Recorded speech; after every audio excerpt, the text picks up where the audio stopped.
Hola, ¿qué tal? ¿Cómo están? Bienvenidos a una nueva edición de Diálogos en la Uni, este espacio en el que a través de entrevista conocemos a quienes hacen el día a día de la Universidad Nacional de Villa María. En este caso estamos con la magíster Gabriela Giammarini, que trabaja las prácticas letradas en el contexto universitario a través de una red con diferentes instituciones. ¿Qué tal, Gabriela? ¿Cómo estás? ¿Qué tal? Muy bien. Bien, lo primero que quisiéramos conocer es ¿cómo definirías a las prácticas letradas? Las prácticas letradas básicamente refieren a la lectura, la escritura y la oralidad, entendidas como fenómenos multidimensionales, contextuales, situacionales, y que conforman a su vez procesos que deben ser enseñados de manera explícita para favorecer la democratización y la inclusión social real. Y las abordamos, tal como has dicho en el inicio, en un trabajo en red a través de la RAILES, que es la Red Argentina de Instituciones Lectoras y Escritoras de Educación Superior, y a su vez dentro de proyectos de investigación y de extensión radicados en nuestra universidad. ¿Cómo se dan esos procesos hacia adentro de la universidad? Los procesos de las prácticas letradas. Bueno, en realidad muchas veces han sido supuestos, es decir, no han tenido una enseñanza explícita e incluso en muchas ocasiones aún no los tienen, porque hay cierta idea o suposición de que aquellos y aquellas estudiantes que ingresan a la universidad manejan las prácticas letradas y no hay un cambio entre el nivel secundario o aquellas prácticas que desarrollaban en otros ámbitos frente al ámbito universitario. Entonces, la clave de nuestro trabajo en red y a su vez el trabajo que desarrollamos dentro de la universidad es comenzar a visibilizar y volver explícita la enseñanza de la lectura, la escritura y oralidad de acuerdo al contexto en el cual se desarrolla. ¿Por qué te interesaste en esta temática? Esa pregunta en realidad se la tendríamos que hacer principalmente a la docente que me formó en la universidad, que es Sonia Elisa Riturri, que fue quien me llevó de la mano en este proceso de investigación y fue quien me introdujo en la RAILES.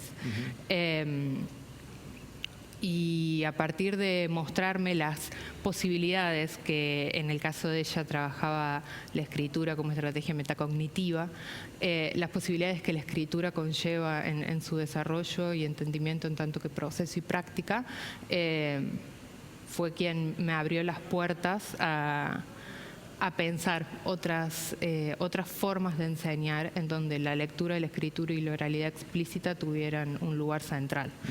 Y esa enseñanza conllevó a que pensar en la investigación y la investigación en la extensión. Claro. ¿Y esto estuvo de alguna manera vinculado con tu tesis de maestría?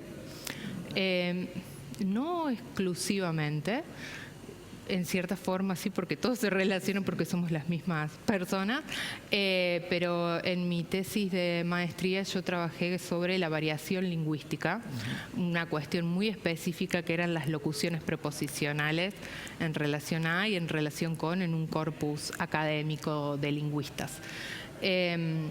Pero sí la escritura se vinculó en el hecho en que el objeto central o el propósito central de ese trabajo fue mostrar que las elecciones que se realizan, las elecciones lingüísticas que realizamos los hablantes, están fundamentadas con aquello que queremos comunicar. Entonces van más allá de la normativa, van más allá de cuestiones que nos pueden llegar a encorsetar, sino que apuntan a aquello que queremos decir y cuáles son las estrategias que utilizamos para hacerlo. Entonces ahí encontré cierto vínculo. De alguna manera no es tan importante cómo lo decimos, sino que se entienda. Claro, pero en esa elección del cómo estamos viendo ese significado que queremos construir. Sí, el cómo en el sentido normativista, claro, no es tan central. ¿Y actualmente estás trabajando en tu tesis de doctorado? Sí. ¿Con qué temática estás? Con el mismo tema. Amplié el corpus de trabajo a otras áreas disciplinares. Me corrí del área de la lengua porque en un primer momento en relación a y en relación con son las locuciones preposicionales en relación con es correcta, en relación a es incorrecta. Por eso fue la investigación. En la tesis doctoral incorporo con relación a esa dupla, conformo la tríada y a partir de ahí busco esas elecciones lingüísticas en distintos emisores variantes de otras disciplinas que no sean necesariamente la lengua y que tal vez no estén tan encorsetados normativamente. Además de estas temáticas, ¿estás trabajando también sobre algunos discursos feministas? Sí. Específicamente, ¿podrías contarnos cuáles y con qué redes de instituciones o de asociaciones? Bien.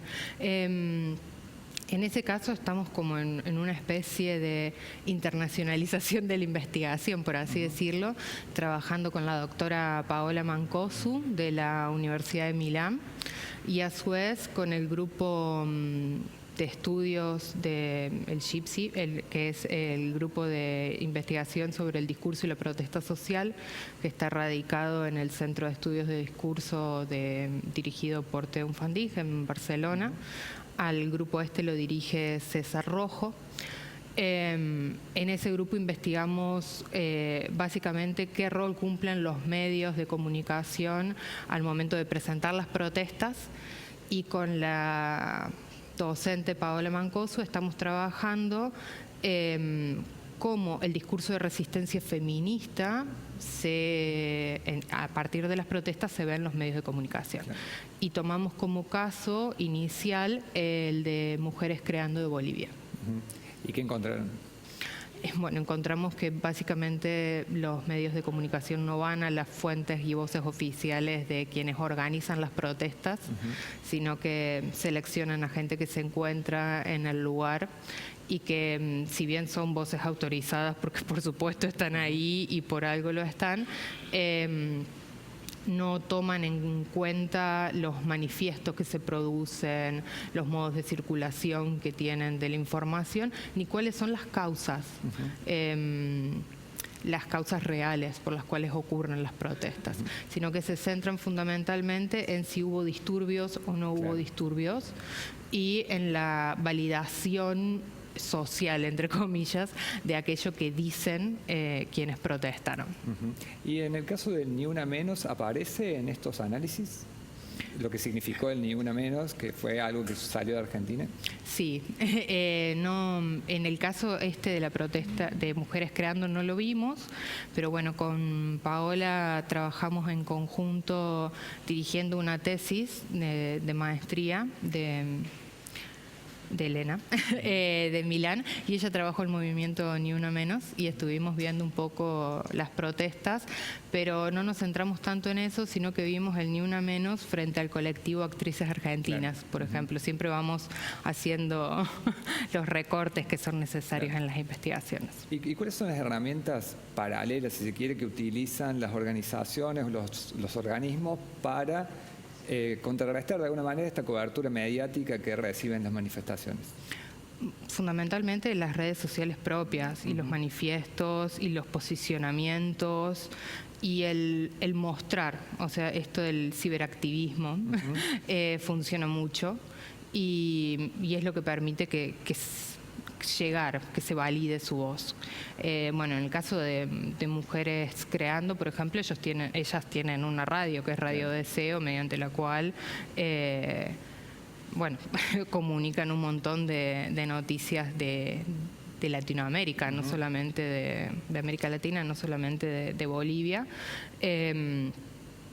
Y también, por ejemplo, cuentan con el blog de Mujeres Creando y desde ahí tienen publicaciones en acceso abierto y otras cuestiones. Bien, muchísimas gracias, Gabriela.